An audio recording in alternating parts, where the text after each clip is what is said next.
তো ভাইরা আজকে ক্লাস শুরু করতেছি আমরা।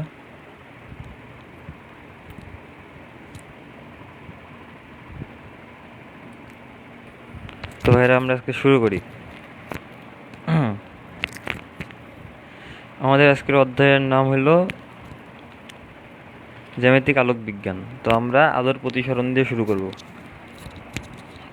আমরা জানি আলোক রশ্মি ঘন মাধ্যম থেকে যখন হালকা মাধ্যমে যায়, মানে হালকা মাধ্যম থেকে যখন ঘন মাধ্যমে যায় তখন অভিলম্বর দিকে সরে আসে। এই যে হালকা মাধ্যম থেকে ঘন মাধ্যমে আসলো, এটা অভিলম্বর দিকে সরে আসলো। আর যদি হালকা মাধ্যম থেকে ঘন মাধ্যমে যায় তাহলে অভিলম্ব থেকে দূরে সরে যায়।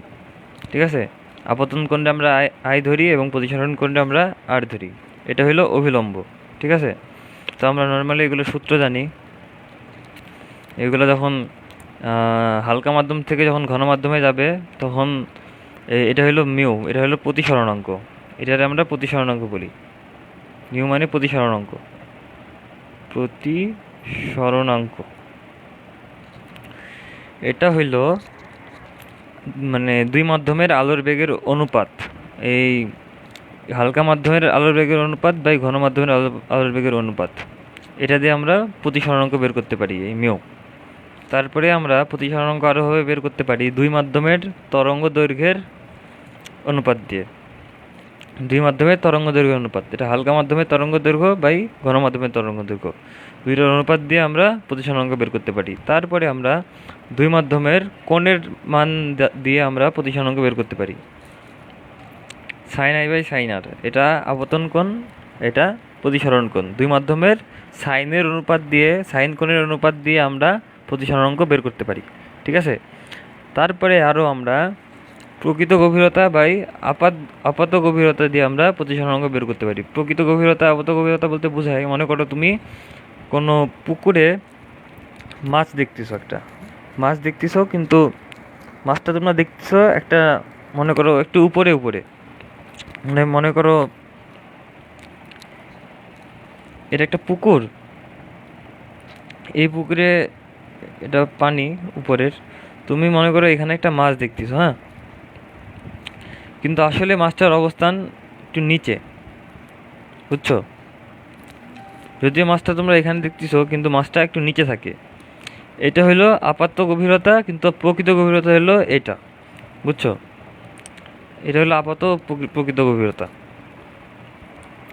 তো প্রকৃত গভীরতা বাই আপাত গভীরতা, এটা।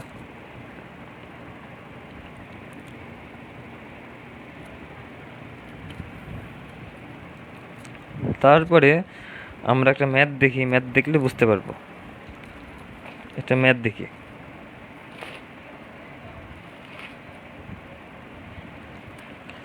তো আমাদের ম্যাথে কি বলছে এখানে,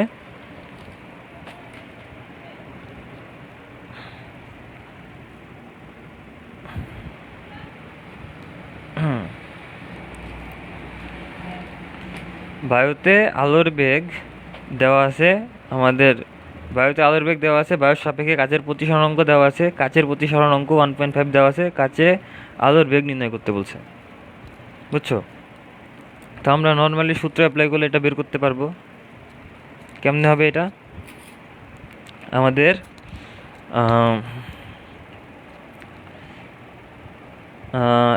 এটা মনে করো বায়ু, এটা হলো কাচ। প্রতিসরণাঙ্ক দেওয়া আছে আমার, প্রতিসরণাঙ্ক দেওয়া আছে আমার কত, মিউর মান দেওয়া আছে এখানে, এই যে মিউর মান এখানে লিখি, মিউর মান আমার দেওয়া আছে 1.5, হ্যাঁ। আর বায়ুর বেগ, বায়ুর মাধ্যমের বেগ c is equal to 3 × 10⁸ metre per second দেওয়া আছে। আমাদের এই কাচের মাধ্যমে, কাচ মাধ্যমে বেগ বের করতে হবে। তো কেমনে বের করবো? নর্মাল সূত্র, mu is equal to c, মানে বায়ুর মাধ্যমে এয়ার বাই কাচ, গ্লাস, সিজি লিখলাম, হ্যাঁ। তো আমাদের কাচ মাধ্যমে বেগ সিএ বাই মিউ কত হবে? 3 × 10⁸ বাই 1.5, কত হয়? 2 × 10⁸ মিটার পার সেকেন্ড। এই যে আমাদের অ্যান্সার 2 × 10⁸। ঠিক আছে, তারপরে আমরা পরের টপিকে যাই, পরের ম্যাথে যাই। এখানে কি বলছে, দুইটি মাধ্যমের প্রতিসরণাঙ্কের অনুপাত 1.5 হলে হালকা মাধ্যমের সাপেক্ষে ঘন মাধ্যমের সংকট কোণ কত? দুইটি মাধ্যমের প্রতিসরণাঙ্কের অনুপাত 1.5, ঠিক আছে। তো আমাদের দুইটা মাধ্যমের প্রতিসরণাঙ্কের অনুপাত দেওয়া আছে 1.5, মানে প্রতিসরণাঙ্কই দেওয়া আছে। হালকা মাধ্যমের সাপেক্ষে ঘন মাধ্যমের সংকট কোণ নির্ণয় করতে বলছে। আচ্ছা, সংকট কোণ কখন হয়? যখন আলো ঘন মাধ্যম থেকে হালকা মাধ্যমে যায়, তখন যদি আমাদের ওই হালকা মাধ্যমের কোণটা যখন 90 ডিগ্রি হবে, তখন ঘন মাধ্যমের কোণটা যত ডিগ্রি থাকবে ওই কোণটাই হলো আমাদের সংকট কোণ। দেখো, আলোক রশ্মি ঘন মাধ্যম থেকে হালকা মাধ্যমে আপতিত হওয়ার সময় আপতন কোণের যে মানের জন্য প্রতিসরণ কোণের মান 90 ডিগ্রি হয়, তাকে আমরা সংকট কোণ বলি। তো আমাদের সংকট কোণের, আমরা এখানে সংকট কোণ বের করব। তো আমাদের মনে করো ঘন মাধ্যম থেকে হালকা মাধ্যমে গেছে, ঠিক আছে। এটা ঘন মাধ্যম, এটা হালকা মাধ্যম। তো গেছে আমাদের, তো ঘন মাধ্যম থেকে হালকা মাধ্যমে গেল। তো আমাদের এই ঘন মাধ্যমের কোণটা হইল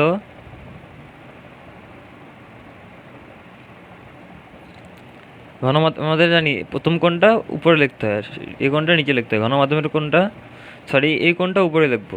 হালকা মাধ্যমের কোণটা sin 90, আর ঘন মাধ্যমের কোণটা sin θc ধরলাম, হ্যাঁ, ক্রান্তি কোণ সি। তো আমরা এটা উল্টাই দিব, sin 90 ডিগ্রির মান 1,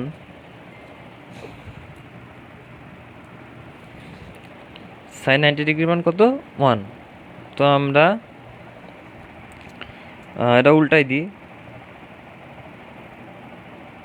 এম ইউ বি লিখি, এ মাধ্যমের সাপেক্ষে বি মাধ্যমে লিখি, তাহলে আমাদের এটা উল্টায় গেলে sin 90 ডিগ্রির মান 1 হয়ে যায়। তাহলে আমাদের sin θc, ঠিক আছে। তো এখন আমি নর্মালি মান বসাই দিই। এটা কত আমাদের প্রশ্নে দেওয়া আছে? অনুপাত 0.5 দেওয়া আছে। তো 0.5 লিখি, তারপরে sin θc। এখন আমার এটা ইনভার্স করলে, সাইন ইনভার্স করলে θc এর মান বের হয় হলো 30 ডিগ্রি। তো আমাদের অ্যান্সার এখানে 30 ডিগ্রি, ঠিক আছে। তো তারপরে আরেকটা ম্যাথ দেখি। একটি জলাশয়ের প্রকৃত গভীরতা 6 মিটার। যদি পানির প্রতিসরণাঙ্ক 4/3 হয়, তবে আপাত গভীরতা কত? ঠিক আছে, একটি জলাশয়ের গভীরতা 6 মিটার, হ্যাঁ, পানির প্রতিসরণাঙ্ক দেওয়া আছে, আপাত গভীরতা কত? এই যে একটু আগে আমরা এই সূত্রটা দেখছি, μ = প্রকৃত গভীরতা বাই আপাত গভীরতা। তো আমাদের এইখানে প্রকৃত গভীরতা কত? 6 মিটার। তো μ = প্রকৃত গভীরতা 6 মিটার। আপাত গভীরতা কি বের করতে হবে? তো আমাদের আপাত গভীরতা আমরা x ধরি, ঠিক আছে। আমাদের μ এর মান কত? μ এর মান 4/3, 6/x। তো আমাদের x এর মান কত বের হয়? x এর মান বের হয়, এটা ক্যালকুলেশন করলে হয় 18/4, 4.5 মিটার। এটা ক্যালকুলেশন করলে আমরা x এর মান বের করতে পারি। এখানে x = 18/4, মানে 4.5 মিটার। এই যে 4.5 মিটার অ্যান্সার, ঠিক আছে। তারপরে প্রিজমের অঙ্কে যে আমরা প্রিজমের অঙ্ক, এই চ্যাপ্টারের খুব ইম্পর্টেন্ট এই টপিক প্রিজমের ম্যাথ আমরা কেমন করব? আচ্ছা, প্রিজমের এগুলো নর্মাল সূত্র। প্রিজমের এখানে এ হলো প্রিজম কোণ, আর ম্যাথ করার সময় প্রিজমের R1 R2 কোণের মান দেওয়া থাকে। এটা হলো প্রিজম কোণ, মানে এই যে এই কোণটা। তারপরে এই জায়গায় ডেল হইল বিচ্যুতি কোণ ডেল। এখানে এটা হলো প্রিজমের ম্যাথ করার সময় আমরা এই ইকুয়েশনটা ইউজ করব। ঠিক আছে। এটা হলো প্রিজম কোণ, এটা হলো বিচ্যুতি কোণ। এই প্রিজম কোণ আর এটা বিচ্যুতি কোণ, আর মিউটা হলো প্রতিসরণাঙ্ক, প্রিজমের প্রতিসরণাঙ্ক। তাহলে প্রিজমের ম্যাথ করতে এটা লাগবে, প্রিজমের ম্যাথ। ঠিক আছে, লিখে দিই, প্রিজমের ম্যাথে এটা লাগবে। তারপরে আমাদের এইটা সরু প্রিজমের ক্ষেত্রে আমরা এই সূত্র ইউজ করব। সরু প্রিজম যখন আমাদের সরু প্রিজম দিবে তখন আমরা এই সূত্র ইউজ করব। তারপরে আমরা এই 7 নম্বর সূত্রটা কখন ইউজ করব, যখন বিচ্ছুরণ কোণ দেওয়া থাকবে তখন আমরা এই 7 নম্বর সূত্রটা ইউজ করব। এই যে সূত্রটা বিচ্ছুরণ কোণের ক্ষেত্রে, এটা ইম্পর্টেন্ট না, এরকম তেমন আসে না ভার্সিটি লেভেলে, তো এটা আমরা পরে দেখব। বিচ্ছুরণ কোণের ক্ষেত্রে এটা ইম্পর্টেন্ট, ঠিক আছে। তো আমরা ম্যাথ দেখলে সবগুলো বুঝতে পারবো, আমাদের এই সূত্রগুলো শুধু দেখতে হবে, আমাদের আসল ম্যাথ। আমরা ম্যাথে আসি, তো কেমনে করবো আমরা দেখি। একটি সমবাহু প্রিজমে প্রতিসরণাঙ্ক √2 হলে এর ন্যূনতম বিচ্যুতি কোণ কত? প্রতিসরণাঙ্ক দেওয়া আছে, ন্যূনতম বিচ্যুতি কোণ বের করতে হবে। আচ্ছা ভাইয়ারা, আমরা একটু আগে সূত্র দেখছি না, mu is equal to sine A plus delta, কী দেখছি, এ প্লাস ডেল্টা m/2, ঠিক আছে। তারপর নিচে কি সাইন a/2, এই সূত্রটা একটু আগে দেখছি। তো আমাদের এইখানে দেখো মিউ এর মান দেওয়া আছে √2, হ্যাঁ। তারপরে কি বলছে, ন্যূনতম বিচ্যুতি বের করতে হয়েছে, ন্যূনতম বিচ্যুতি বের করতে বলছে, আর সমবাহু প্রিজম বলা হয়েছে এখানে। সমবাহু মানে কি, সবগুলা সমবাহু মানে ত্রিভুজের সবগুলা কোণের মান 60 ডিগ্রি, তো আমাদের প্রিজম কোণ 60 ডিগ্রি। আমাদের এ দেওয়া আছে, এখানে মিউ দেওয়া আছে, আমাদের ডেল বের করতে হবে, এটা বের করতে হবে। তো ভাইরা আমাদের এই সূত্র এখন ইউজ করার দরকার নাই, এটা ইউজ করে ক্যালকুলেশন করে বের করতে অনেক টাইম লাগবে, ঠিক আছে। তো আমরা একটা শর্টকাট দেখবো এখানে। তো ভাইরা মনে রাখবা, যখন সমবাহু ত্রিভুজ বলবে মানে 60 ডিগ্রি বলবে, প্রতিসরণাঙ্ক যখন বলবে √2, তখন আমাদের বিচ্যুতি কোণ হবে 30 ডিগ্রি, হ্যাঁ। আর যখন আমাদের সমবাহু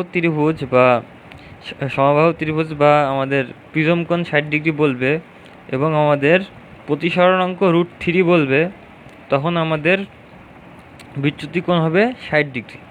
এটা শর্টকাট, এই দুইটার বাইরে আসে নাই কোনো দিন, আর হয়তো আসবেও না, ঠিক আছে। এই দুইটা আমাদের মনে রাখতে হবে, এটা আমাদের শর্টকাট। যখন মানে আমাদের প্রিজম কোণ বলা থাকবে, তারপরে আমাদের বিচ্যুতি যদি বিচ্যুতি বের করতে হয়, তখন আমাদের প্রতিসরণাঙ্ক দেওয়া থাকবে। যদি √2 দেওয়া থাকে তখন আমাদের 30 হবে বিচ্যুতি কোণ, আর যখন √3 দেওয়া থাকবে প্রতিসরণাঙ্ক, তখন আমাদের 60 হবে বিচ্যুতি কোণ। এটা মনে রাখতে হবে, ঠিক আছে। আমাদের দুইটা ডাটা দেওয়া থাকবে, এটা বের করতে হবে, এটা শর্টকাট মনে রাখবা। তারপরে আমাদের লেন্সের সূত্রে যে আমরা, তো আমাদের লেন্সের প্রথম সূত্রটা হইলো, এটা হলো লেন্স তৈরির সমীকরণ। প্রথম সমীকরণটা হইলো লেন্স তৈরির সমীকরণ, এটা লেন্স তৈরির সমীকরণ, ঠিক আছে। এটা হলো লেন্স তৈরির সমীকরণ, ঠিক আছে। এটা ফোকাস দূরত্ব, এটা বস্তুর দূরত্ব, এটা বিম্বের দূরত্ব, ঠিক আছে। এটা প্রতিসরণাঙ্ক, আর R1 R2 হলো দুটো বক্রতার ব্যাসার্ধ। এটা লেন্স তৈরির সমীকরণ। আগে সূত্রগুলো দেখো ভাইয়া, ম্যাথ দেখে তারপরে তোমরা একা একাই বুঝতে পারবা এখানে কি বলছে। সূত্রগুলো একটু হালকাভাবে দেখে যাও, দেখাই দিচ্ছি, দেখো।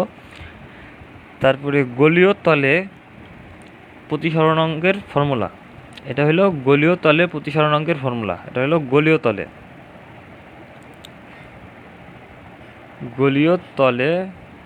প্রতিসরণাঙ্ক, এটা গোলীয় তলের প্রতিসরণাঙ্ক। তারপরে আমাদের এটা হলো বিবর্ধন বের করতে হলে আমরা এটা ইউজ করব। এটা হলো বিবর্ধন বের করার সময় আমরা এই সূত্র ইউজ করবো। এমটাতে বিবর্ধন বলি আমরা। এটা প্রতিবিম্বের দৈর্ঘ্য, এটা বস্তুর দৈর্ঘ্য, হ্যাঁ। এটা প্রতিবিম্বের দূরত্ব, এটা বস্তুর দূরত্ব, ঠিক আছে। এটা হলো বিবর্ধন। এটা আমরা কখন ইউজ করব,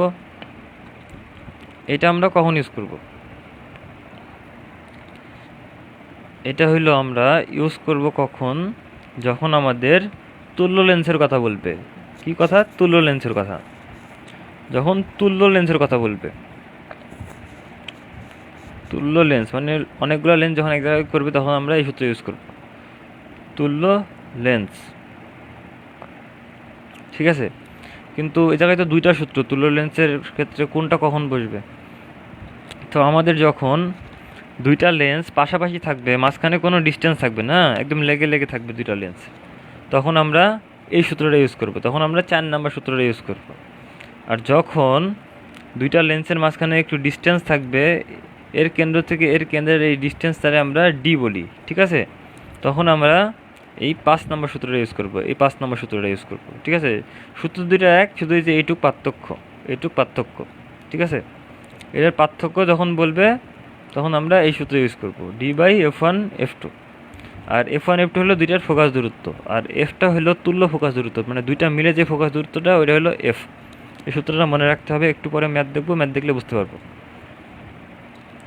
তারপরে আমাদের এটা হলো লেন্সের ক্ষমতার সূত্র। লেন্সের ক্ষমতা আমরা কেমন বের করবো? p=1/f, p=1/f, এটা আমাদের লেন্সের ক্ষমতার সূত্র। 19 অনেকবার পড়ছি, তো মনে রাখবো এটা আমরা। p=1/f, আর 1/f=1/u + 1/v আমরা জানি। 1/f=1/u + 1/v আমরা জানি। ঠিক আছে, তারপরে বস্তুর অবস্থান, বিম্বের অবস্থান, বিম্বের আকৃতি, এটার একটা ছক আছে। তো এটার ছকটা আমি তোমাদের মেসেঞ্জারে পাঠাই দেবো গ্রুপে, এটার ছকটা। এখান থেকে এমসিকিউ আসে, তো ওই প্রতিবার যেগুলো এমসিকিউ আসে ওইগুলো মিলে একটা ছক তৈরি করা হয়েছে। ছকটা তোমাদের আমি মেসেঞ্জারে পাঠিয়ে দেবো, একবার করে দেখে নেবে এরা। ঠিক আছে, তো আমাদের এগুলো হলো লেন্সের সূত্র। তো আমরা ম্যাথ দেখি, ম্যাথ দেখলে বুঝতে পারবো। লেন্সের ম্যাথগুলো খুবই ইজি, দেখাই তোমাদের। দেখো,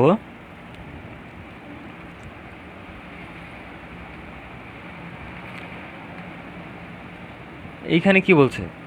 একটি উত্তল লেন্সের সামনে 20 সেন্টিমিটার দূরে বস্তু রাখলে 3 গুণ বিবর্ধিত উল্টো প্রতিবিম্ব গঠিত হয়। ঠিক আছে, একটা উত্তল লেন্স, হ্যাঁ, একটা উত্তল লেন্সের 20 সেন্টিমিটার দূরে, একটা উত্তল লেন্স থেকে 20 সেন্টিমিটার দূরে একটা বস্তু রাখছি। ঠিক আছে, যে 20 সেন্টিমিটার দূরে একটা বস্তু রাখছি। ঠিক আছে, তো আমরা এটার মনে করো 3 গুণ বড় একটা প্রতিবিম্ব পাইছি, 3 গুণ বড় একটা প্রতিবিম্ব পাইছি। ঠিক আছে, তো এটার বিবর্ধন 3 দেওয়া আছে আমাদের। তো আমি এটা কেমনে কি করব? তো আমাদের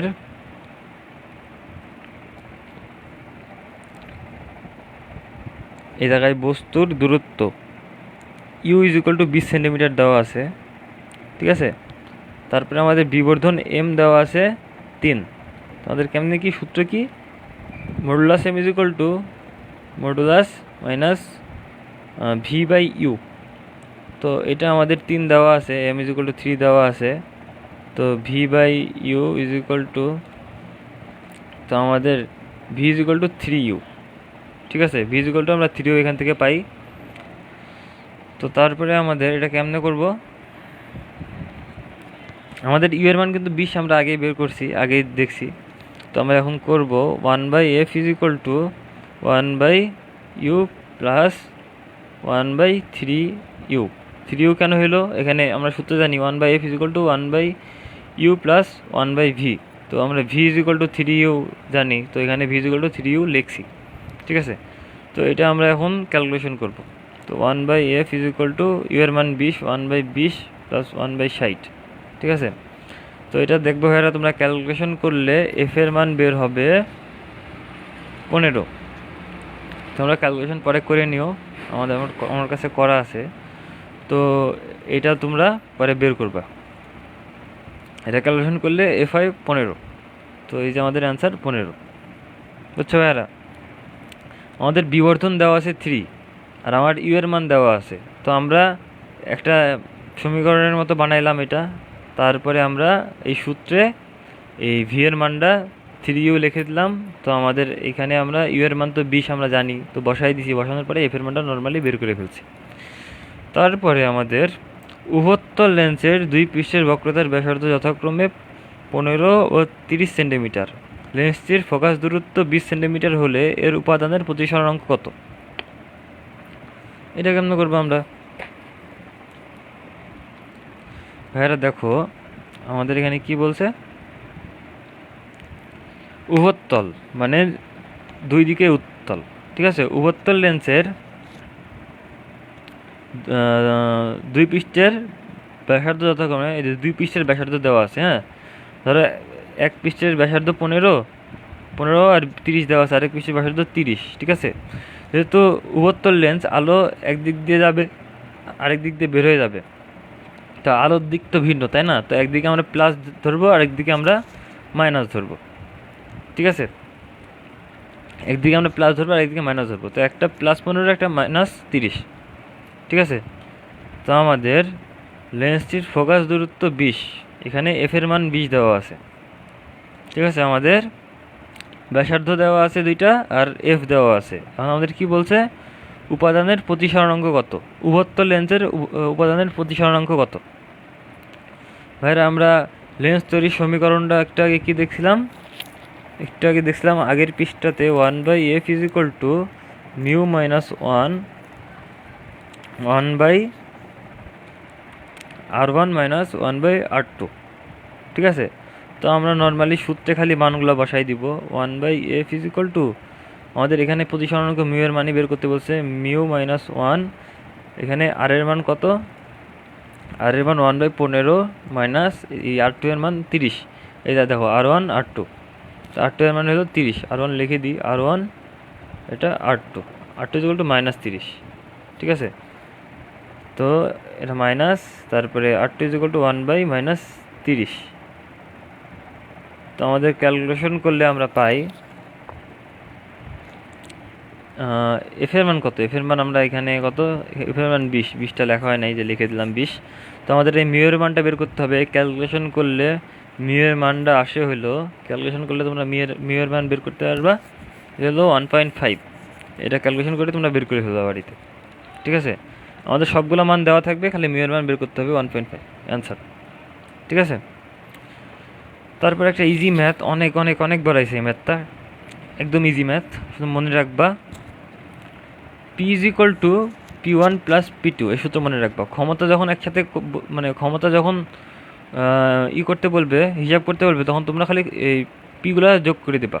পি মানে ক্ষমতা। আসলে অঙ্কে কী বলছে দেখি, +1.5 ডায়াপ্টার ক্ষমতা, মানে ক্ষমতার একক ডায়াপ্টার, 1.5 ডায়াপ্টার এবং -3.5 ডায়াপ্টার ক্ষমতার দুইটি উত্তল লেন্স পরস্পর সংস্পর্শে রাখা হলো। সংযোগটির তুল্য ক্ষমতা কত, মানে দুইটা লেন্স পাশাপাশি এমনি রাখা হয়েছে, ঠিক আছে। এটার ক্ষমতা মনে করো 1.5, আর এটার ক্ষমতা হলো 3.5 -3.5। তো আমাদের টোটাল ক্ষমতা বের করতে বলছে, টোটাল ক্ষমতা কত হবে, আমরা যোগ করে দেবো। P1 কত এখানে 1.5, আর P2 এর মান -3.5, তো আমাদের যোগ করলে কত হয়, যোগ করলে হয় হলো -2 ডায়াপ্টার, যোগ করলে -2 ডায়াপ্টার অ্যান্সার, ঠিক আছে। তারপরে আমাদের চোখের ত্রুটি নিয়ে আমরা কিছু ম্যাথ দেখব। ম্যাথ পরে আমরা আগে এটা একটু থিওরিটিক্যাল, তো চোখের ত্রুটিটা কি আমাদের এটা বুঝতে হবে। চোখের নর্মালি দুই ধরনের ত্রুটি হয়, ঠিক আছে। নর্মালি দুই ধরনের ত্রুটি হয়, একটা হলো দীর্ঘদৃষ্টি বা হাইপারমেট্রপিয়া, বা আরেকটা হলো হ্রস্বদৃষ্টি বা ক্ষীণদৃষ্টি, মায়োপিয়া। তো আমরা প্রথমে মায়োপিয়া দেখব।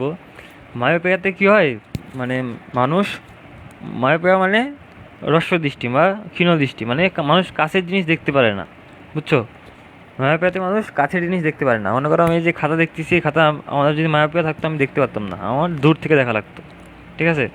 কিন্তু মানুষ দূরের জিনিস স্পষ্ট দেখে। মায়োপিয়াতে মানুষ কাছের জিনিস দেখতে পারে না, কিন্তু দূরের জিনিস স্পষ্ট দেখে। দীর্ঘদৃষ্টিতে না, হ্রস্বদৃষ্টিতে বা ক্ষীণদৃষ্টিতে মানুষ কাছের জিনিস দেখতে পারে না। আর তোমার যদি বলে দীর্ঘদৃষ্টি, তাহলে মানুষ দীর্ঘদৃষ্টিতে দূরের জিনিস দেখতে পারে না। মনে রাখবা, দীর্ঘদৃষ্টিতে মানুষ দূরের জিনিস দেখতে পারে না, আর হ্রস্বদৃষ্টিতে মানুষ কাছের জিনিস দেখতে পারে না। হ্রস্বদৃষ্টিরে বা ক্ষীণদৃষ্টিরে বলে মায়োপিয়া। মায়োপিয়াতে কী হয়, তুমি কাছের জিনিস দেখতে পারবে না, তখন তুমি কাছের জিনিস দেখার জন্য একটা চশমা ইউজ করবা। ওই চশমাটাই অবতল লেন্স ইউজ করা হয়। হ্রস্বদৃষ্টিতে অবতল লেন্স ইউজ করা হয়, বুঝছো। আর দীর্ঘদৃষ্টিতে উত্তল লেন্স ইউজ করা হয়। দীর্ঘদৃষ্টিতে কী ইউজ করা হয়, উত্তল লেন্স। দীর্ঘদৃষ্টিতে তুমি দূরের জিনিস দেখতে পারবে না, এই কারণে তুমি উত্তল লেন্স ইউজ করবা, বুঝছো। হ্রস্বদৃষ্টিতে কী হয়, তোমার নিকট বিন্দুটা হলো মানুষের নর্মালি নিকটবিন্দু হলো 25 সেন্টিমিটার, মানুষ 25 সেন্টিমিটার কাছে জিনিস দেখতে পারে। হ্যাঁ, কিন্তু তোমার যদি ক্ষীণ দৃষ্টি বা হ্রস্ব দৃষ্টি হয়ে যায়, তাহলে তোমার ওই দূরবিন্দুটা 25 সেন্টিমিটারের বেশি হবে। দূরবিন্দু 25 সেন্টিমিটারের বেশি, হ্রস্ব দৃষ্টিতে দূরবিন্দু 25 সেন্টিমিটারের বেশি হয়। ঠিক আছে, তো কি বুঝলা? তোমার মানে দূরদৃষ্টিতে দীর্ঘ দৃষ্টিতে মানুষ দূরের জিনিস দেখতে পারে না, কিন্তু কাছের জিনিস ঠিকই স্পষ্ট দেখতে পারে। এই কারণে দূরের জিনিস ঠিকমতো দেখার জন্য তারা উত্তল লেন্স ইউজ করে। আর হ্রস্ব দৃষ্টিতে মানুষ কাছের জিনিস দেখতে পারে না, এই কাছের জিনিস দেখার জন্য তারা অবতল লেন্স ইউজ করে। হ্রস্ব দৃষ্টিতে আমরা মায়োপিয়া বলি, বা হ্রস্ব দৃষ্টিতে ক্ষীণ দৃষ্টিও বলা হয়। হ্রস্ব দৃষ্টিতে আমরা ইংলিশে মায়োপিয়া বলি, আর দীর্ঘ দৃষ্টিতে বলি আমরা হাইপার মেট্রোপিয়া। ঠিক আছে, এখানে হাইপার মেট্রোফিক বলা আছে, হাইপার মেট্রোফিকও বলা হয়। ঠিক আছে, তো আমরা দীর্ঘদৃষ্টি ও ক্ষীণদৃষ্টি বুঝলাম। চোখে আরও দুইটি সমস্যা হয়, অনেক রকমই সমস্যা হয়, তার মধ্যে আরও দুইটা সমস্যা মানে অনেক বেশি দেখা যায়। ওইটা হলো নকুলান্ধতা, একটা হলো নকুলান্ধতা, আরেকটা হলো ফোরটিস। বুঝলা, ফোরটিস বা চালশেক, চালশেক বলা হয়। ঠিক আছে, নকুলান্ধতা আর ফোরটিস, ফোরটিস বা চালশেক। 40-এর বেশি বয়সের পরে এই ফোরটিস রোগটা দেখা যায় চোখে, বুঝছো? তখন আমরা ওই বাইফোকাল লেন্স ইউজ করি চোখে। মানে চোখে এই সমস্যাটা হইলে 40 বছর বয়সের পরে চোখে যে সমস্যা হয় এটা আমরা চালশেক বা ফোরটিস বলি। ফোরটিস কী কারণে বলা হয়? 40-এর পরে এই রোগটা হয় এই কারণে। তো আমরা এই রোগটার জন্য আমরা চোখে বাইফোকাল লেন্স ইউজ করি। ঠিক আছে, আর আরেকটা সমস্যা কী বলতে, নাকুল অন্ধতা। ঠিক আছে, নাকুল অন্ধতাটা মনে রাখবা, চোখের সমস্যা। তারপরে আমরা পরের টপিকে যাই, একটা রিটেন ম্যাথ দেখব, চোখ নিয়ে একটা রিটেন ম্যাথ। ঠিক আছে, চোখের ম্যাথ। আজকের চ্যাপ্টারটার ইম্পর্টেন্ট টপিকগুলো খুবই কম, মানে এই চ্যাপ্টার থেকে প্রশ্ন একটু কম আসে, এই কারণে টপিকগুলোও কম। ঠিক আছে, আমাদের চ্যাপ্টারটা আজকে খুব তাড়াতাড়ি শেষ হয়ে যাবে। ঠিক আছে ভাইরা, তারপরে টপিকটা কি? একজন ক্ষীণ দৃষ্টি মানে কি বলছে একটু আগে, কাছের জিনিস দেখতে পারে না। একজন ক্ষীণ দৃষ্টি সম্পন্ন ব্যক্তির চোখের দূরত্ব, মানে চোখের দূরবিন্দুর দূরত্ব 50 সেন্টিমিটার। মানে এই যে আমি তোমার কি বলছিলাম, মানে নর্মালি মানুষের দূরবিন্দুর দূরত্ব 25 সেন্টিমিটার হয়। মানুষ মানে 25 সেন্টিমিটার দূরের জিনিস মানে স্পষ্ট দেখতে পারে, বা তার চেয়ে বেশি দূরে স্পষ্ট দেখতে পারে, কিন্তু 25 সেন্টিমিটার কাছের জিনিসটা থাকলে মানুষের ওই চোখের লেন্সটা একটু প্রেশার পড়ে, মানে ভালোভাবে একটু দেখতে পারে না 25 সেন্টিমিটারের কাছে হলে। তো মানুষের দূরবিন্দু হলো নর্মালি 25 সেন্টিমিটার, কিন্তু এই লোকটা যেহেতু ক্ষীণদৃষ্টি সম্পন্ন, এই কারণে এই লোকটার দূরবিন্দু দেওয়া আছে এখানে 50 সেন্টিমিটার। ঠিক আছে, লোকটা 50 সেন্টিমিটার দূরত্বে ওই প্রতিবিম্ব তৈরি করতে পারে, এই কারণে সে দেখতে পারে। তারপরে কি ধরনের এবং কত ক্ষমতার লেন্স ব্যবহার করলে তার চোখের এই দূরত্ব ত্রুটি দূর হবে? তো আমাদের এই লোকটা কেমন চশমা পরলে, মানে কত ক্ষমতার চশমা পরলে লোকটার এই সমস্যা দূর হবে, এই প্রশ্নে এটাই বলছে। তো আমরা কি জানি, চোখ মানে ক্ষীণদৃষ্টি সম্পন্ন চোখে কি সমস্যা হয়, আমরা কি করি, আমাদের নর্মালি মানুষের চোখে কি হয়, আমরা দূরে যে জিনিসটা দেখবো, অসীমে কোনো জিনিস দেখলে আমাদের 25 সেন্টিমিটার সামনে, চোখের 25 সেন্টিমিটার সামনে বিম্ব তৈরি হয়, বুঝলা? কিন্তু এইখানে লোকটার 50 সেন্টিমিটার সামনে বিম্ব তৈরি হয়েছে। তো যেহেতু আমাদের বিম্বের দূরত্বরে আমরা ভি দিয়ে প্রকাশ করি, তো ভি ইজ ইকুয়াল টু এখানে 50। ঠিক আছে, আচ্ছা ভাইরা, আমরা কি দেখি, হ্যাঁ, লেন্সে কোনো বস্তু, এই বস্তুর যদি প্রতিবিম্ব তৈরি হয়, তো লেন্সের প্রতিবিম্বটা এপারে উল্টা দিকে তৈরি হয়। হ্যাঁ, এই সোজা প্রতিবিম্বটা এই যে উল্টায় যায়। হ্যাঁ, লেন্স দিয়ে যখন আমরা কোনো কিছু দেখি, সোজা প্রতিবিম্বটা উল্টায় যায়। ঠিক আছে, আমাদের চোখও তো লেন্সের মতো কাজ করে, তাই না? তো আমাদের চোখেও প্রতিবিম্ব উল্টায় যায়। হ্যাঁ, কিন্তু আমাদের মস্তিষ্কে একটা বিশেষ ধরনের মানে ক্রিয়া ঘটে, এই কারণে আমরা আমাদের ওই উল্টা বস্তুটারে আমরা সোজা দেখি, বুঝলা? আমরা যে বাইরে চোখ দিয়ে যা দেখি, হ্যাঁ, তা অবশ্যই সোজা, কিন্তু আমাদের এটা লেন্স দিয়ে যখন যায় তখন আমরা এটা আমাদের উল্টা প্রতিবিম্ব যায় আমাদের ব্রেনে। তো আমাদের ব্রেন এটা বিশেষ ধরনের কাজ করে এটারে সোজা বানায় দেয়। ঠিক আছে, তো আমরা প্রতিবিম্বটার আমরা উল্টাই ধরবো। তো আমাদের প্রতিবিম্বটার আমরা সোজা ধরবো, এই কারণে আমাদের এখানে ভি এর মান মাইনাস, প্রতিবিম্ব ভি এর মান মাইনাস। যদি উল্টা হতো তাহলে পজিটিভ ধরতাম, যেহেতু সোজা এই কারণে মাইনাস। তো আমাদের প্রতিবিম্ব এখানে মাইনাস, ঠিক আছে। যেহেতু 50 সেন্টিমিটার দূরে প্রতিবিম্ব তৈরি হচ্ছে, এই কারণে ভি এর মান 50। তো 50 মাইনাস 50, তো আমাদের ভি এর মান এখানে মাইনাস 50। তারপরে কি, আমরা অসীম দূরত্ব থেকে বস্তু দেখছি। আমরা অসীম দূরত্ব থেকে যেহেতু বস্তুটা দেখতেছি, তো আমাদের ইউ এর মান কী হবে? ইউ এর মান হবে হলো ইনফিনিটি। যেহেতু অসীম দূরত্ব থেকে আমরা দেখতেছি, এই কারণে আমাদের ইউ এর মান হবে ইনফিনিটি, ঠিক আছে। ইনফিনিটি মানে কি? অসীম দূরত্ব, ঠিক আছে। আর এখানে এটা সেন্টিমিটার, তো এটা আমরা মিটারই করব। 50/100 কত হয়? -1/2 হয়। 50/100 করলে -1/2 হয়, ঠিক আছে। তো আমাদের ভি এর মান দেওয়া আছে, ইউ এর মান দেওয়া আছে। তো আমাদের কী বলছে? লেন্সের ক্ষমতা বের করতে বলছে। আমরা কি জানি? ক্ষমতা P = 1/f। হ্যাঁ, তো 1/f মানে ক্ষমতা, আর 1/f = 1/v + 1/u। তো আমার 1/v এর মান কত দেওয়া আছে? 1/2। আর এখানে কী দেওয়া আছে? প্লাস 1/∞ মানে কি? 1/∞ মানে 0। হ্যাঁ, কোনো কিছুতে ইনফিনিটি দিয়ে ভাগ দিলে ওটা 0 হয়ে যায়। তো আমাদের এটা কত হয়? -2। হ্যাঁ, তো আমাদের ক্ষমতা কত? -2 ডায়াপ্টার, ঠিক আছে। আর এখানে কি বলছে? আমরা আগেই জানি ক্ষীণদৃষ্টির ক্ষেত্রে অবতল লেন্স ইউজ করতে হয়। আর আরেকটা, এখানে নেগেটিভ পাওয়ার অবতল লেন্সের ক্ষেত্রে হয়। অবতল লেন্সের পাওয়ারটা সবসময় নেগেটিভ হয়। অবতল লেন্সের পাওয়ার নেগেটিভ হয়, অবতল লেন্সের পাওয়ার নেগেটিভ হয়, তোমরা মনে রাখবা। তো এখানে -2। আর এটা কি? অবতল লেন্স, অবতল লেন্স, ঠিক আছে, অবতল লেন্স।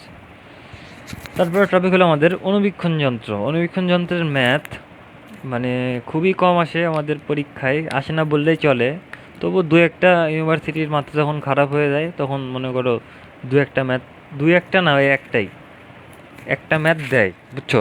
এই অনুবীক্ষণ যন্ত্রের এই টপিক থেকে ম্যাথ খুবই কম আসে।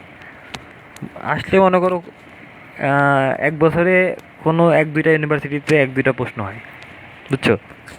তো আমি দেখাই এটা, যদি আসে তাহলে কি করবা, এই কারণে দেখাই দিই। তো আমাদের প্রথমে কি বলছে? এটা m = 1 + d/f। এই সূত্রটা হইল আমাদের সরল অনুবীক্ষণ যন্ত্রের সূত্র। সরল অনুবীক্ষণ যন্ত্রের ক্ষেত্রে এটা, ঠিক আছে। সরল অনুবীক্ষণ যন্ত্রের ক্ষেত্রে এই সূত্র। তারপরে এটা হইল যৌগিক অনুবীক্ষণ যন্ত্রের ক্ষেত্রে, যৌগিক অনুবীক্ষণ যন্ত্র। এই সূত্রের প্রতিপাদন তোমরা বইয়ে দেখে নিও, অনেক বড় প্রতিপাদন, কিন্তু ইজি প্রতিপাদন। যৌগিক অনুবীক্ষণ প্রতিপাদন দরকার নেই দেখার, যদি মন চায় তাহলে দেখে নিও জানার জন্য। তারপরে এটা যৌগিক অনুবীক্ষণ যন্ত্র। তারপরে কি? তারপরে হলো এটা হলো যন্ত্রের দৈর্ঘ্য বের করার ক্ষেত্রে। যন্ত্রের দৈর্ঘ্য বের করার সময় তোমরা এই সূত্র ইউজ করবা, ঠিক আছে। আর যদি বিবর্ধন বের করতে চাও, এটা হলো নব দূরবীক্ষণ যন্ত্রের দৈর্ঘ্য, আর এটা হলো নব দূরবীক্ষণ যন্ত্রের বিবর্ধন, ঠিক আছে। এইটা হলো যন্ত্রের দৈর্ঘ্য, এটা বিবর্ধন, বুঝলা। কিন্তু কোনটা কখন বসবে? যখন অসীমের কথা বলা হবে, বস্তু যখন অসীমের কথা বলা হবে, তখন আমরা এই সূত্র ইউজ করব। আর যখন স্পষ্ট দর্শনের কথা বলা হবে,